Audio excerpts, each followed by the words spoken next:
Sí, dentro de lo que estás diciendo, Mario, es bien. Usted como docente debe entender cuál es la situación de su alumnado, ¿no? Y como lo decía anteriormente, dentro de la propuesta de nosotros como Evolved, traemos herramientas del user experience o de la experiencia de usuario y nosotros hemos utilizado para poder conocer a nuestros estudiantes una herramienta que se llama la protopersona. Esta protopersona nosotros la adaptamos a ser un protoestudiante, pero ¿qué nos permite esta herramienta? No solamente saber cuáles son las dificultades del estudiante, saber quién es, qué edad tiene, qué gustos lo mueven, porque también es muy importante cada vez que se diseña una secuencia didáctica poder enganchar emocionalmente con el estudiante, sino nos permite dentro de ese protoestudiante que diseñamos poder tener los elementos necesarios para en el momento de aplicar la secuencia didáctica y de pensarla, tener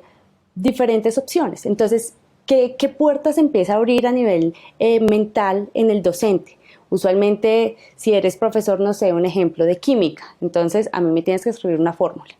Pero siento que en esta nueva oportunidad que nos ha dado la pandemia, empezamos a ver, listo, tenemos una diversidad de estudiantes, aceptamos que hay unos chicos que les queda mucho más fácil expresarse verbalmente, otros de forma escrita, otros de forma visual, pero entonces empieza el docente a retarse, ¿no? Porque hay una fricción gigante en decir, pero quiero que todos me entreguen el trabajo escrito, no quiero que absolutamente nadie tenga otra opción. Pero vienen las dificultades de aprendizaje de algunos estudiantes que nos fuerzan y ya a los docentes que no quieren dar, digamos, el paso adelante, los fuerza a cambiar y a decir, tenemos que hacer un diseño universal donde todos quepamos, donde el estudiante que tenga las capacidades para poder ilustrar una idea lo haga y después vamos con las otras materias a articular el desarrollo también de la lectoescritura, el desarrollo de las habilidades para poder expresar una idea, pero tener en cuenta que nosotros no somos la única área, por así decirlo, en una escuela y en la educación y crecimiento de un estudiante es esencial, porque cuando se piensa que solamente están viendo ciencias, entonces por eso necesito que me escriban, por eso necesito que en esta sesión solamente dibujen, etcétera, etcétera. Estoy forjando personas, estoy forjando estudiantes que a futuro van a pensar que son incapaces de. Entonces, no puedo dibujar bien una célula, pero resulta que la puedo describir bien verbalmente. Y puede que ya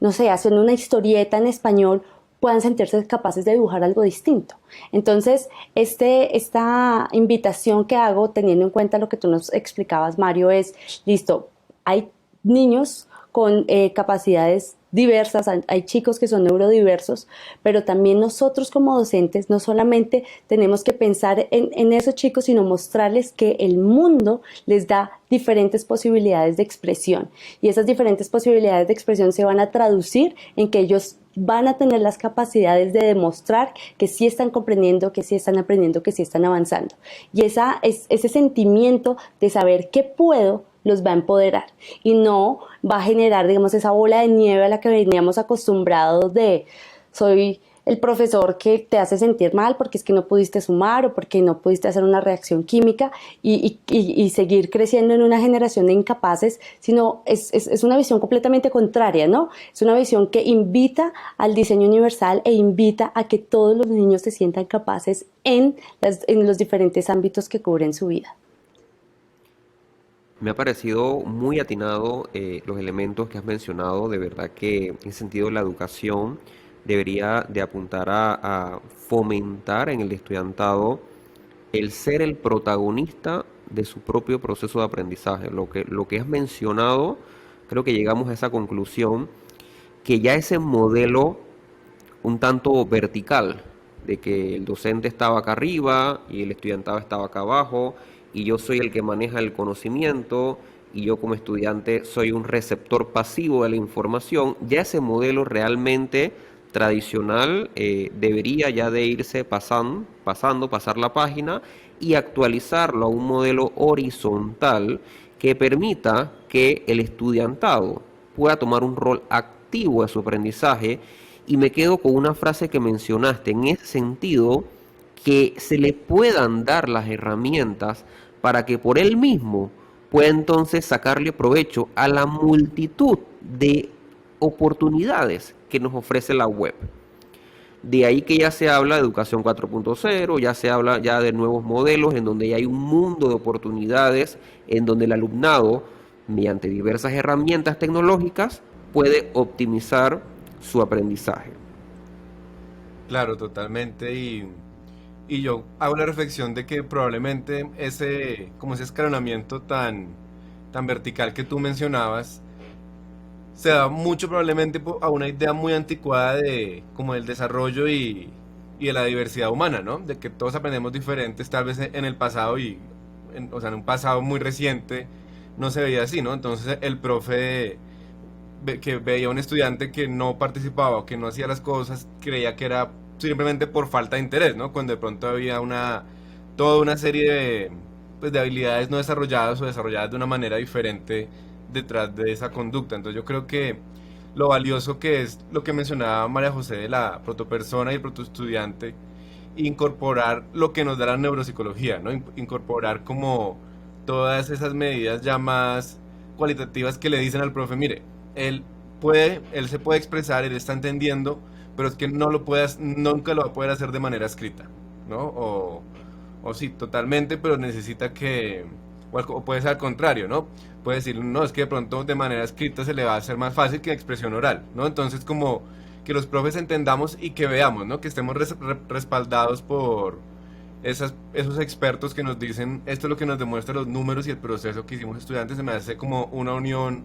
muy valiosa como del protoestudiante más tradicional que estamos acostumbrados, que sí, el niño tiene 10 años y le gusta esto y lo otro, y ya un protoestudiante como más siglo XXI, por decirlo así, que ya incluye esas cosas que vamos aprendiendo de la neuropsicología, así que